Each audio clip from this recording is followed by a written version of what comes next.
Hello, എല്ലാവർക്കും സുഖമാണെന്ന് വിചാരിക്കുന്നു കേട്ടോ. ഇന്ന് നമുക്ക് നല്ലൊരു ലെമൺ റൈസ് ഉണ്ടാക്കാം. ലെമൺ റൈസ് ഉണ്ടാക്കാൻ എൻ്റെ ഇൻസ്പിറേഷൻ എന്ന് പറയുന്നത് എൻ്റെ അച്ഛനാണ്. അച്ഛൻ അടിപൊളിയായിട്ട് ഉണ്ടാക്കും കേട്ടോ. അപ്പോൾ ഞാൻ അതിന് വേണ്ടിയിട്ട് തോരൻ പരിപ്പും ഉഴുന്നും പരിപ്പും കടലയും വറ്റൽമുളകും കറിവേപ്പിലയും എടുത്തിട്ടുണ്ട് കേട്ടോ. അപ്പോൾ എല്ലാം കൂടി വെളിച്ചെണ്ണയിലിട്ടിട്ട് നല്ലതായിട്ട് മിക്സ് ചെയ്തെടുത്തു. നല്ലൊരു ബ്രൗണിഷ് കളർ വരുന്ന വരെ നല്ല ഇളക്കി കൊടുത്തു കേട്ടോ. ഓരോന്നായിട്ട് ഇട്ടിട്ട് പാകത്തിനനുസരിച്ച് നോക്കിക്കഴിഞ്ഞാൽ തന്നെ അറിയാം എല്ലാവർക്കും. നല്ലൊന്ന് വെന്തുന്ന് കണ്ടു കഴിഞ്ഞാൽ ജസ്റ്റ് അതിലേക്ക് കുറച്ച് മഞ്ഞൾപ്പൊടി കൂടി ഇട്ട് കൊടുക്കാം. ശബ്ദം കേൾക്കാൻ നല്ല രസമാണ് കേട്ടോ ഇതിലേക്ക് ഇടുമ്പോൾ. മറ്റേത് അച്ഛൻ അമ്മയും ദുബായിൽ വന്ന സമയത്ത് അച്ഛനൊരു ദിവസം നൈറ്റ് ഞങ്ങൾക്ക് ഉണ്ടാക്കി തന്നിട്ടുണ്ടായിരുന്നു.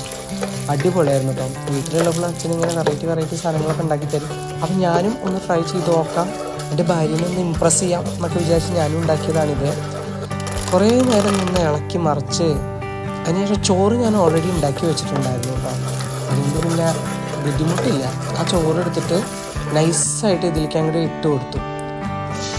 കുറേ ചോറ് ഇപ്പോൾ എത്രയാണോ നിങ്ങൾ അളവെടുക്കുന്നത് അതിനനുസരിച്ച് ചോറ് ഇട്ട് കൊടുത്താൽ മതി. അല്ലെങ്കിൽ എന്താ വെച്ച് കഴിഞ്ഞാൽ ചോറ് കുറേ ആയി കഴിഞ്ഞാൽ അതൊരു സുഖം ഉണ്ടാവില്ല. എന്നിട്ട് ചെറുപുറന്നനെ അങ്ങോട്ട് മിക്സ് ചെയ്തു ചോറും അതും എല്ലാം കൂട്ടിയിട്ട്. അതിനുശേഷം നാരങ്ങ നീര് ഞാൻ 2 നാരങ്ങ എടുത്തിട്ടുണ്ട് കേട്ടോ.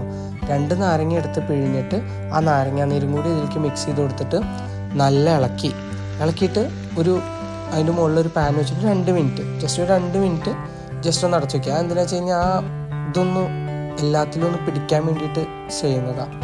സംഗതി റെഡിയായി. എന്നിട്ട് ഞാൻ എൻ്റെ വൈഫിന് കുറച്ചൊരു പ്ലേറ്റിൽ ആധികാരികമായി ഭംഗിയിൽ ചെയ്യാൻ വേണ്ടി കുറച്ച് കോഴിമുട്ട ഉണ്ടായിരുന്നു. ഒരു 3 മുട്ട എടുത്തിട്ട് അങ്ങോട്ട് ഉടച്ച് വറുത്തു ഞാൻ. അതെന്ന് വെച്ച് കഴിഞ്ഞാൽ ഉള്ളിയും തക്കാളിയും അങ്ങനത്തെ ഒരു സാധനങ്ങളും ഇടാത്ത ഒന്നുമില്ലാത്തൊരു മുട്ട വറവ്. ഒരു ഉപ്പ് മാത്രം ഇട്ടിട്ട് സെറ്റ് ചെയ്തിട്ടാണ് വെച്ചിട്ടുണ്ടായിരുന്നത്. എന്നിട്ടൊക്കെ കൂടിയിട്ട് ഒരു പ്ലേറ്റിലേക്ക് നൈസായിട്ടിട്ടിട്ട് ഇതിൽ വേറൊരു മെയിനായിട്ടുള്ള കാര്യം എന്താ വെച്ച് കഴിഞ്ഞാൽ നല്ല നെല്ലിക്കച്ചാറുണ്ടായിരുന്നു കേട്ടോ. ലുലുവിൽ പോയപ്പോൾ കണ്ടപ്പോൾ ഇഷ്ടപ്പെട്ടപ്പോൾ വാങ്ങിയതാണ്. നെല്ലിക്ക തിന്നു കഴിഞ്ഞാൽ നല്ല വിശപ്പ് കൂടുന്ന പറയുക, അല്ലെങ്കിലേ വിശപ്പ് കൂടുതലാണ്. ഇനിയിപ്പോൾ ഇതും കൂടി ആകുമ്പോൾ വിശപ്പ് ഇത്തിരി കൂടി കൂടുന്ന തോന്നുന്നത്. സംഗതി സെറ്റ് ചെയ്തിട്ട് നേരെ അവൾക്ക് കൊണ്ടുപോയി കൊടുത്തു. അപ്പോൾ അവളുടെ എക്സ്പ്രഷൻ എന്താണെന്നുള്ളത് ലാസ്റ്റ് നിങ്ങൾക്ക് മനസ്സിലാവും കേട്ടോ. ഇഷ്ടമായോ ഇല്ല എന്നുള്ളത് അവൾ തന്നെ പറയും. സംഗതി എനിക്കിഷ്ടമായി കേട്ടോ. ഞാൻ ഫസ്റ്റ് ടൈമാണ് ട്രൈ ചെയ്യുന്നത് വെച്ചാലും സംഗതി അടിപൊളിയായെന്ന് എനിക്ക് തോന്നി. ഇനി എന്താണ് എൻ്റെ ഭാര്യ പറയുന്നതെന്ന് കൂടി കേൾക്കാം. അവിടെ വന്നിട്ട് ഭയങ്കര കളിയായിരുന്നു കേട്ടോ. അവളിങ്ങനെ നോക്കിയിരിക്കുക അമ്മയ്ക്ക് എന്താ കൊണ്ടുവന്നു. വൈഫിൻ്റെ എക്സ്പ്രഷൻ അവൾക്കും ഇഷ്ടമായി എന്നാണ് തോന്നുന്നു കേട്ടോ.